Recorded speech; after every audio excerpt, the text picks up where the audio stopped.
अम्मा बअद फ़अऊज़ु बिल्लाहि मिनश शैतानिर रजीम। बिस्मिल्लाहिर रहमानिर रहीम। यरफ़इल्लाहुल्लज़ीना आमनू मिनकुम वल्लज़ीना ऊतुल इल्म दरजात वल्लाहु बिमा तअमलून ख़बीर। वक़ाल अन्नबिय्यु सल्लल्लाहु अलैहि वआलिहि वसल्लम मन ख़रज फ़ी तलबिल इल्मि फ़हुव फ़ी सबीलिल्लाहि हत्ता यरजिअ औ कमा क़ाल अलैहि सलातु वस्सलाम। अल्लाहुम्मा सल्लि अला मुहम्मदिन व अला आलि मुहम्मद कमा सल्लैत अला इब्राहीम व अला आलि इब्राहीम इन्नका हमीदुम मजीद। अल्लाहुम्मा बारिक अला मुहम्मदिन व अला आलि मुहम्मद कमा बारकत अला इब्राहीम व अला आलि इब्राहीम इन्नका हमीदुम मजीद। दीन की हिफाजत के कले हैं ये दीन के इदारे, दुनिया की जुल्मतों में रोशन हैं ये सितारे। मदारिस तो हैं दीने नबी के गुलशन, ये हैं वो समंदर जिनके नहीं हैं किनारे। इंतहाई वाजिबुल एहतराम लायके ताज़ीम व तकरीम चिन्योट जिला की सबसे बड़ी दीनी दरसगाह मादर इल्मी जामिया इस्लामिया इमदादिया चिन्योट में हम सब के लिए सआदत खुशनसीबी का मौका है।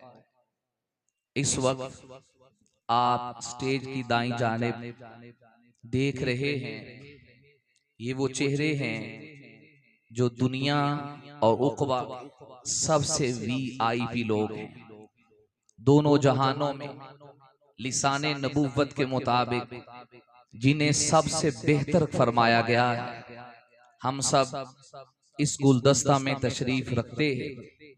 अजीज मोहतरम, अपने असातिज़ा किराम के हुक्म की तामील में और उनकी तवज्जुहात से फायदा उठाते हुए चार बातें आपके गोश गुजार इंतहाई इख्तिसार के साथ करना चाहूंगा। नंबर एक, इल्म की फजीलत क्या है, इल्म का मकाम क्या है। नंबर दो, वो इल्म जो फजल, शरफ और इफ्तिखार का बाइस है, उस इल्म से मुराद कौन सा इल्म है। नंबर तीन, उस इल्म की बका किस पर है। नंबर चार, वो इल्म कहाँ तैयार होता है, वो कारखाने और वो फैक्ट्रियां जहां पे साहिब इल्म तैयार होते हैं, उनका मकाम क्या है। अजीज भाइयों, इल्म वो लाजवाल ताकत है जो इंसान को पस्तियों से उठाकर औजे सुरैया पर फाइज करता है। इल्म वो चश्मा है जहां से सिराब होकर साहिब इल्म वो इज्जत पाता है जो इज्जत बादशाहों और सलातीन के पास भी नहीं होती। इल्म खुदा की तरफ से वो रोशनियों का मीनारा है जो जुल्मात और घटाटोप अंधेरों से इंसान को निकाल कर उजालों सवेरों का सफर कराता है। बल्कि लिसाने नबूवत के मुताबिक जो शख्स इल्म की तलब में निकलता है, अल्लाह जन्नत को उसकी तालिब बना देते हैं। जो शख्स इल्म को ढूंढता है, जन्नत फिर उसे ढूंढती है। इल्म क्या है? जो शख्स इल्म की तलब के लिए निकलता है, रब फरमाते हैं ये जाने वाला मेरे रास्ते में है, अब इसकी हिफाजत का जिम्मा मेरे ऊपर है। आपने मशहूर कौल और मशहूर फरमान सुन रखा है, साहिब इल्म उलमा जब सोते हैं तो नौमुल उलमा इबादतुन। अल्लाह फरमाते, अल्लाह के हबीब फरमाते हैं इनका सोना वो सोना नहीं है, उसे नामा अमाल में इबादत लिखा जाता है। शारहीन हदीस ने यहां बड़ी एक अजीब बात नकल की है कि आलिम सो गया है, इसका सोना इबादत क्यों है? इसलिए कि जब कोई मजदूर किसी आका की मजदूरी कर रहा हो, मजदूरी करते करते उसका आला मजदूरी मसलन आरी दंदाने पड़ने से रुक गई, वो अपनी आरी के दंदाने तेज करने के लिए बैठ गया, तो कोई भी आका इसके इस वक्त को मजदूरी खत्म करने का जरिया नहीं बनाता। जैसे मजदूरी काम करने में मिलती थी, अगर ये अपने आला को तेज करने के लिए बैठ गया, इसकी मुसलसल मजदूरी मिल रही है। आलिम जब सोता है अपने दिमाग को इस्तिराहत देने के लिए, आराम देने के लिए, कायनात का रब कहता है तूने सारा दिन मेरे इल्म के लिए अपने आप को वक्फ किया, अब अगर तू आराम करने के लिए सो गया है तो तेरी नींद को भी मैं रब इबादत शुमार कर लूंगा। इल्म क्या है? आपने मशहूर हदीस सुन रखी है, इल्म की दौलत का अंदाजा लगाइए। एक तरफ वो शख्स है जो इलाए कालिमतुल्लाह के लिए मैदान में निकला, अल्लाह की तौहीद के लिए, रसूलुल्लाह की इज्जत और नामूस के पहरे के लिए, खत्मे नबुव्वत के लिए, रिसालत के पहरे के लिए, आपके सहाब की चौकीदारी के लिए, नबी की आल के इज्जत का फरेरा बुलंद करने के लिए, कुरान और सुन्नत के उलूम की तरवीज के लिए, दीन के किसी शोबे को जिंदा करने के लिए वो मैदान अमल में निकलता है। दुश्मन सामने आता है, ये जिहाद करते हुए शहीद हो जाता है। दूसरी तरफ वो शख्स है जिसने अपने शब रोज उलूम नबुव्वत के लिए वक्त किए, वो लिख रहा है, पढ़ रहा है, दरसो तदरीस हो, तालीम व ताल्लुम हो या किताबत हो, दीन के शोबे में उसने अपनी जिंदगी खपा रखी। इनाम सुनिए, इल्म की दौलत ये है, आलिम के कलम की सियाही को शहीद के खून से तोला जाएगा। कुर्बान जाऊं, इल्म का मकाम क्या है? एक तरफ शहीद है, उसके खून को आलिम के कलम की सियाही से तोला जा रहा है। जब हदीस पढ़ी जाए तो शारिहीन हदीस ने बड़े बारीक नुक्ते अखज़ किए हैं। आखिर इसकी वजह क्या है? एक तरफ शहीद का पाखून है, दूसरी तरफ आलिम के कलम की सियाही है। तो उलमा फरमाते इसलिए कि आलिम की मिसाल वो चूंकि इस सिफ़त इल्म का हामिल है, इल्म अल्लाह की सिफ़त है, वो सिफ़ाते बारी ताला का हामिल है। दूसरी तरफ शहीद है, वो दिफाई काम करते हुए अपनी जाने आफरी के सुपुर्द करता है। तो आलिम की मिसाल यूं है जैसे एक तरफ बादशाह का बेटा शहजादा हो, दूसरी तरफ बादशाह का चौकीदार हो। चौकीदार में और शहजादे में जो फर्क है वो आप सभी समझते हैं।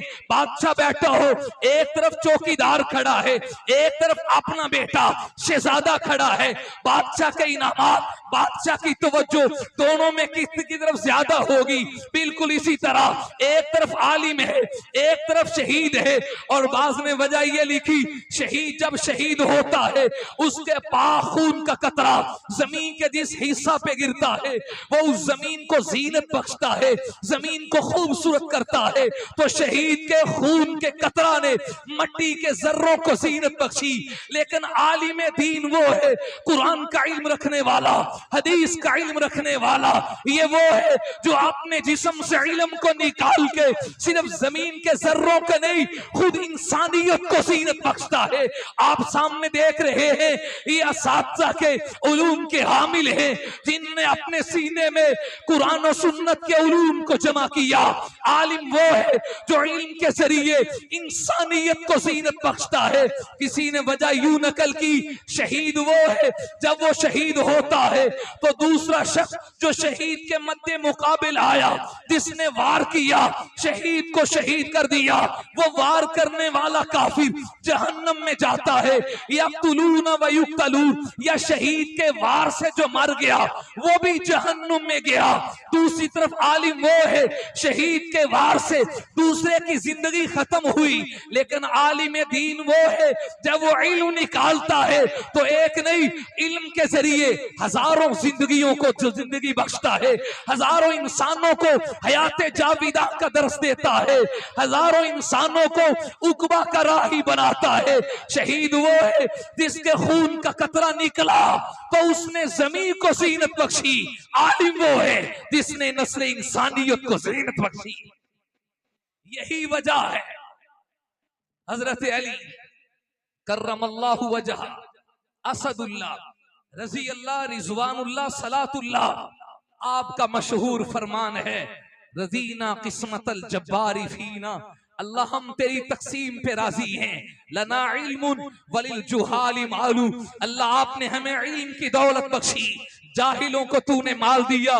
मालदार दुनिया से चला जाए तज़किरा खत्म है, आलिम चला भी जाए मिंबरों मेहराब पे वो जिंदा रहता है, किताबों में जिंदा रहता है, लोगों की सूरत में जिंदा रहता है, शागिर्दों की सूरत में जिंदा रहता है, मुरीदीन मुतवस्सिलीन की सूरत में जिंदा रहता है। इल्म क्या है? वो लाजवाल दौलत है जो जन्नत का रास्ता दिखाता है। आइए इख्तिसार के साथ, वरना इल्म के फजाइल साहिब इल्म खूब जानते हैं। मैं दूसरी तरफ आता हूँ, सवाल ये है कौन सा इल्म अल्लाह की नजरों में महबूब है? कौन सा इल्म है? अगर वो दरख्तों के पास आया, चींटी के पास आया, अल्लाह ने उस नमला को चींटी की मलका बना दिया और उसके नाम की पूरी सूरत उतार दी। अगर वही इल्म एक होद परिंदे के पास आया, वो पैगंबर के सामने गुफ्तगू करके कहते अहतु बिमालम तुहित बिही वजीतुका मिन सबइन बिनबाइन यकीन, और ये अकीदा भी मिला। चंद अल्फाज कबल अल्लाह के नबी को चींटी की बात मालूम हो गई और चंद अल्फाज के बाद कुरान इस मंजर को बयान करता है। नहीं पता चला तो मलका बिल्किस का पता नहीं चला, होद ने बताया, अल्लाह ने उसे जरिया बनाया, पैगंबर के इल्म में आया। ये कुरान का अंदाज मुझे और आपको अकीदा भी देता है। बावजूद के अल्लाह ने पैगंबरों को इल्म बहुत दिया, लेकिन अल्लामुल गुयूब रब है, व इंदहु मफातिहुल गैब ला यअलमुहा इल्ला हु। और इससे पीछे 9 आयात कबल 7वां पारा सूरह नाम 50 नंबर आयत में अल्लाह फरमाते हैं कुल्ला अक़ूलु लकुम इंदी खज़ाइनुल्लाहि वला अअलमुल गैब वला अक़ूलु लकुम इन्नी मलक। जर्रे जर्रे को जानने वाला कौन है?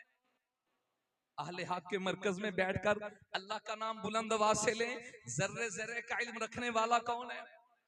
सवाल ये है महमूद इल्म कौन सा है? वो इल्म जो अमल के साथ मुत्तसिल हो, वो इल्म जो इंसान को अमल करने पे मजबूर कर। खाली नफ्स महज जानना ये फजल का बाइस नहीं। हकीमुल उम्मत हजरत मौलाना अशरफ अली थानवी रहमतुल्लाहि अलैहि रहमतुन वासिया आप फरमाते हैं खाली जानने का नाम इल्म, खाली मालूमात का जान लेना ये बाइस फजल नहीं, वगरना शैतान बहुत बड़ा आलिम। थानवी फरमाते थे 4 आइन शैतान में जमा, 4 आइन। वो आलिम भी बहुत बड़ा था, आकिल भी बहुत बड़ा था, यहां भी आइन अकलमंद और सुखी अकल आला ना, निरी अकल।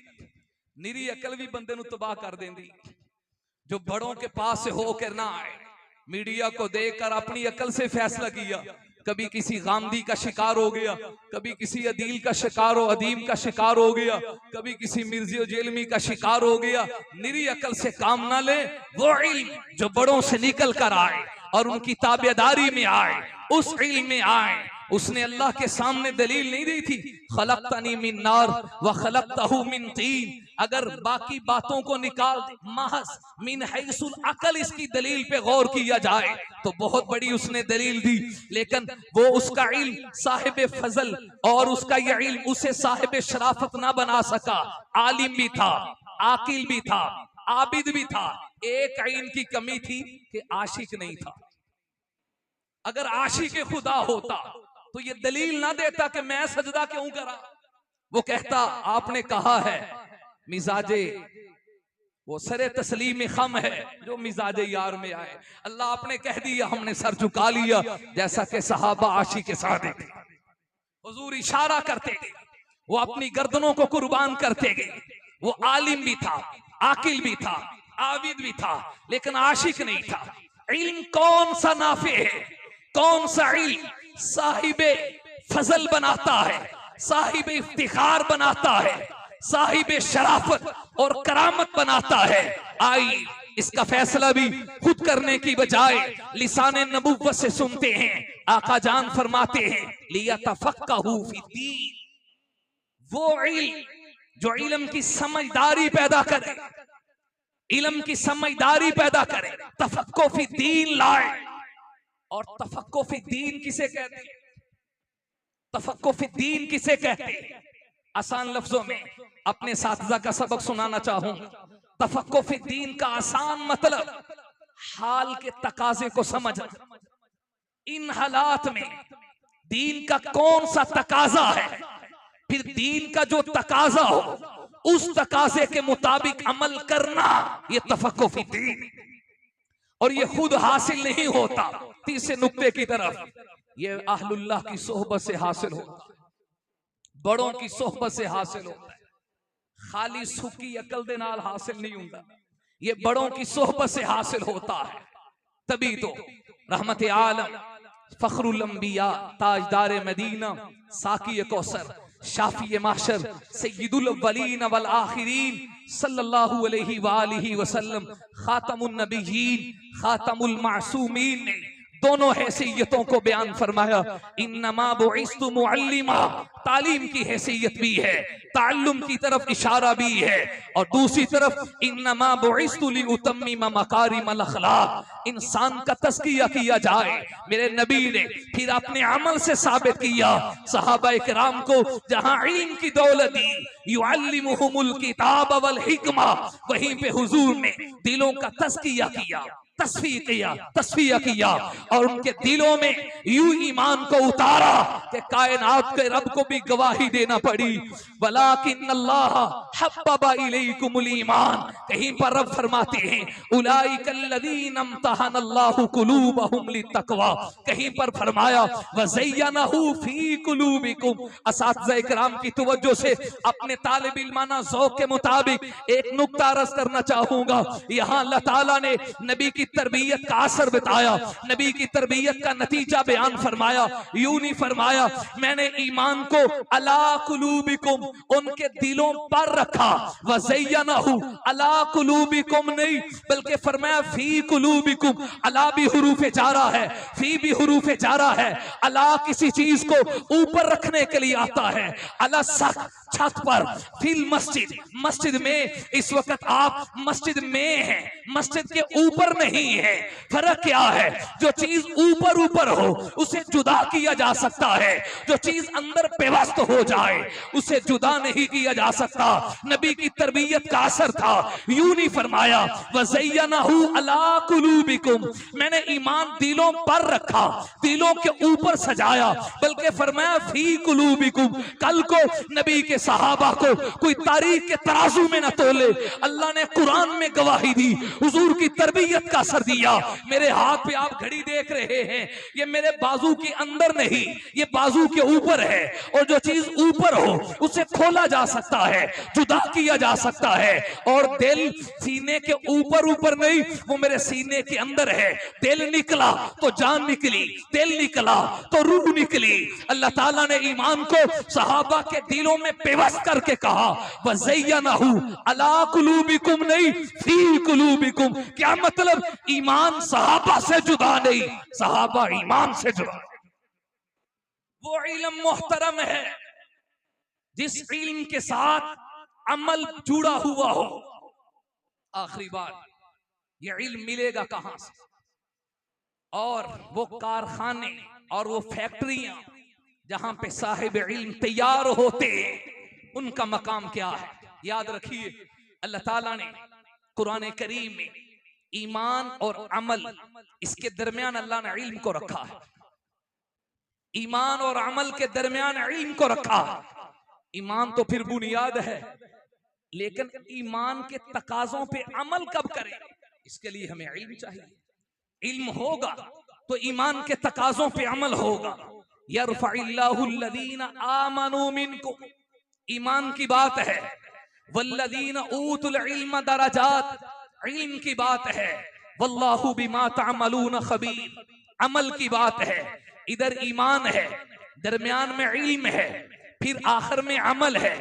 ईमान और अमल के दरमियान रब इल्म का वास्ता लेकर आए हैं। हदीस पाक में भी तरतीब यूं ही नजर आती है, बल्कि मौका की मुनासबत से अभी सही बुखारी शरीफ का सबक होगा। हजरत इमाम बुखारी रहमतुल्लाह अलैह ने पहले किताबुल ईमान को लाए हैं, फिर किताबुल इल्म को लाए हैं, फिर किताबुल वुजू है। वुजू से अमल की बात शुरू हो रही है। ईमान और अमल के दरमियान इल्म को लेकर आए हैं, जिससे मालूम हुआ ईमान और इल्म का रिश्ता ये हकीकी रिश्ता है, ये असली रिश्ता है। यही वजह है सबसे पहली वही जो रहमत आलम सल्लल्लाहु अलैहि वसल्लम की तरफ गारे हिरा की खलवतों में आई, उसमें पहली वही ने इक़रा बिस्मि रब्बिकल्लज़ी खलक़ कह के इल्म ही की बात की गई, जिससे उलमा ने नुक्ता अख़ज़ किया है। अल्लाह ताला ने वैसे तो हिफाजत का जिम्मा रब ने लिया है, कुरान हो या उलूम नबुव्वत हो, इन्ना नहनु नज़्ज़लना ज़िक्रा व इन्ना लहू लहाफ़िज़ून वल्लाहु यासिमुका मिनन नास। अल्लाह ताला ने ज़ाते नबुव्वत का, उलूम नबुव्वत की हिफाजत का जिम्मा भी लिया और कुरानी उलूम की हिफाजत का जिम्मा भी लिया। लेकिन असबाब के दर्जा में अपने असातिज़ा से जो बात समझी वो आपसे अर्ज़ कर रहा हूँ। असबाब के दर्जा में इल्म की बका को, दीन की बका को, इस्लाम की बका को अल्लाह ने इल्म की बका से जोड़ा है। यही वजह है जिनका इल्म खत्म हो गया आज वो मजहब अपनी असली सूरत में नहीं है। कोई यहूदी दावा नहीं कर सकता वो तौरात के किसी नुस्खा पे हाथ रख के कहे ये वही किताब है जो हजरत मूसा लेकर आए। कोई ईसाई जुर्रत नहीं कर सकता वो बाइबल के किसी नुस्खा पे हाथ रख के कहे ये वही किताब है जो हजरत ईसा लेकर आए। जिन जुबानों में आई आज वो जुबानें मफकूद हो गई, खत्म हो गई, लेकिन कुरान को अल्लाह ने बाकी रखा, कुरान की लुगत को अल्लाह ने बाकी रखा, हत्ता के कुरान के मुहावरों को रब ने बाकी रखा। तो उनका वो इल्म खत्म हो गया तो वो मजहब अपनी असली शक्ल से हट गया। जब किसी मजहब का इल्म खत्म हो जाए तो मजहब ही खत्म हो जाता है। अल्लाह ने चूंकि दीन इस्लाम को बाकी रखना है, इसके सबसे बड़े इल्म के चश्मे अल्लाह ने कुरान को, सुन्नत के उलूम को बाकी भी रखना है। मालूम हुआ दीन की बका इल्म की बका पर है। अगला जुमला इल्म की बका किस पर है? हदीस पाक में रहमत आलम सल्लल्लाहु अलैहि वसल्लम फरमाते हैं इन्नल्लाह ला यक़बिज़ुल इल्म इंतिज़ान, अल्लाह यूं इल्म को नहीं उठाएंगे। इल्म का उठ जाना कैसा होगा? वलाकिन यक़बिज़ुल इल्म बिक़ब्ज़िल उलमा, उलमा के उठ जाने से इल्म का उठ जाना है, उलमा के बाकी रहने से इल्म की बका है। तो दूसरा जुमला भी समझ आया, दीन की बका इल्म की बका पर है, इल्म की बका उलमा की बका पर है। अब आखिरी सवाल ये है उलमा की बका किस पर है? वैसे तो हिफाजत का जिम्मा रब ने लिया है, लेकिन असबाब के दर्जा में अल्लाह ने इल्म की बका, उलमा की बका का जरिया इन कारखानों को बनाया है, इन फैक्ट्रियों को बनाया है, इन चार दीवारियों को बनाया है जहां से उलमा तैयार होते हैं। रब का ज़ाब्ता है अल्लाह ने जिस चीज को बाकी रखना हो अल्लाह उसके असबाब को बाकी रखते हैं। यही वजह है कल भी काफिर को तकलीफ कुरान से थी, वक़ाल अल्लज़ीना कफ़रू ला तस्मऊ लिहाज़ल कुरान, वो इस कुरानी उलूम से दूर करना चाहते थे। आज भी सोच यही है, मदारी से दूर कर दो, उलमा से दूर कर दो, इल्म से दूर कर दो, लेकिन अल्लाह ने इसकी हिफाजत का जिम्मा खुद लिया है। इसलिए हमारा ईमान और अकीदा है कुरान ने क़यामत तक बाकी रहना। जो मानते हैं कि इंशाअल्लाह अल्लाह ने आवाज दी है अपने जज्बे से बताएं कुरान ने क़यामत तक बाकी, मुझी बात से कुरान ने इंशाअल्लाह क़यामत तक बाकी, कुरानी उलूम ने क़यामत तक बाकी, उलूम नबुव्वत ने भी क़यामत तक बाकी रहना है। तो अला वजहिल बसीरत अर्ज़ करता हूं उन चार दीवारियों ने, उन मदारिस ने इंशाअल्लाह क़यामत तक बाकी रहना है जहां ये उलूम पढ़ाए जाते हैं, पढ़े जाते हैं। रब ताला शानुहु मादर इल्मी समेत दुनिया जहां में जहां भी दीन की दरसगाहें खुली हैं अल्लाह उन्हें ता सुबह क़यामत आबाद